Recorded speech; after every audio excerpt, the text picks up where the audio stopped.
Апас районының Ширмешән елгасы буенда урманлы һәм чишмәле таулар итәгендә Балтай исеме белән бәйләнгән 3 авыл бар: Түбән, Урта һәм Югары Балтайлар. Совет хакимияте елларында һәм хәзердә бу авылларның үзәге булып Урта Балтай санала. Заманында Казан губернасының Тәтеш өязенә кергән Балтай волости турындагы беренче мәгълүмат архивларда 17нче гасыр башына карый. Элегелектән Урта Балтай тирә-як авыллардан үзенең укымышлы, зыялы һәм мәдәниятле булуы белән аерылып торган. Шуңа күрә дә Балтайларны тирә күршеләр кәгазь башмаклар дип йөрткәннәр. Кунак уйнарга жаратканнар и кәгазь ясап, кәвеш ясап. Уңаякка килгәннәр, соңаякның рантасын сузып утырганнар, аңсыннары тынай булмаган. Менә шуннан кәгазь башмак шуннан чыккандыр дип уйлыйм инде мин. Патша заманында мәчет мәдрәсәсе, су тегермәне 2 кибете булган Урта Балтай Совет хакимияте елларында да зур үсештә була. Анда дистәләгән авылга хезмәт күрсәтүче урта мәктәп, сельпо, почта, участок больницы, аптека эшләп тора. Бу якларда беренче мәктәп тә биредә ачыла. Электр, радио челтәре дә район үзәге белән бер үк вакытта эшли башлый. Сугыштан соң беренчеләрдән булып заманына күрә иң зур клуб та район үзәге Апас белән Урта Балтайда ачыла. Клублы булу сәләтле кешеләр яшәүче авылның мәдәниятен тагын да үстерә. Бирдә төрле яшьтәгеләр өчен дистәгә якын үзешчән сәнгать түгәрәкләре эшли башлый. Ул вакытта авыл тулы яшьләр иде.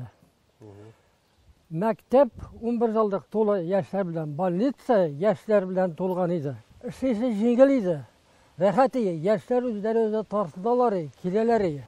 Әсхәт абый Хан Тимиров ул шул хәтле оста оештыручы, ник дигәндә кемгә генә әйтсә дә рольләрне инде бергә бүләдерәгән. Без ул чакларда рәхәтләнеп, клубта гөрләп эшләгән заманнар әйме. Үзешчән сәнгать театры профессиональ театрлардан нәрсәсе белән аерыла? Үзешчән сәнгать театрындагы артистлар алар бер үк вакыт режиссерлар да, шул вакытта гримерлар да һәм хәтта алар декорацияларында үз куллары белән эшлиләр. Чыннан да 60нчы еллар азагында ук инде авыл мәдәният йортының үзешчән театры халык коллективы дигән исемгә лаек була. Алар тамашачыларга гади һәм җиңел куелышлы спектакльләр генә түгел, Галиябану, Татар хатынны ниләр күрми, Асыл яр кебек татар драматургиясе классиклар әсәрләрендә куялар. Ул вакытта авылда халык та күп иде.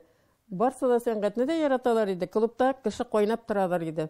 Әгәр концертлар килсә, билет өчен билет урыннар җитмәй иде. Шул еллардан алып әле бүгенгә көнгә кадәр дә сәхнәдән төшмәгән укытучы Алсу апа Нуруллина ул чорны сагынып искә ала. Мәктәп белән клуб минем икесе бергә бәйләнгән, бергә бара ул. Әлбәттә яңара, без бит бөтен нәрсәгә өлгерә идек. Мин үзем укыттым да инде, укытканнан соң мәктәп клубка йөгердем. Сезнең белән спектакльләр хәзерлидек, концертлар хәзерлидек. Шулай да иң сагынган вакытым, иң сагынып яратып искә алган вакытым менә шушы театрларга, спектакльләргә хәзерләнү вакыты булды. Ул вакытларны бик сагынам. Хәзер миңа җитешми ул. Ул вакытта авылда балалар да бик күбәя. Бик кружокларга, түгәрәкләргә йөриләр иде. Алар белән биюләр, җырлар өйрәнеп, көннәр буе клубта ята идек. Шул кадәр күңелле еллар иде. Бик сагынып искә алам. Мәдәният йортының концерт спектакльләрендә катнашырга кеше юк. Буыннар алмашы дигән нәрсәне белмиләр дә. Анда аларны балалар бакчасыннан ук әзерли башлыйлар. Балалар бакчасыннан үзем ияртеп килә идем. Мәктәптәгеләре белән алдан сөйләшеп куйгач, сәгатенә киләләр. Үзләре теләп киләләр, ничек хәлләреннән килә, шулай башкаралар. Тырышалар инде, өйрәнеп тә бетерәләр, бик тырыш кайсын. Бик алайык сәләтсез кешеләр юк безнең якта. Безнең яшьлекнең, балачакның иң кызыклы мизгелләре шул клубта үткәндер дип беләм.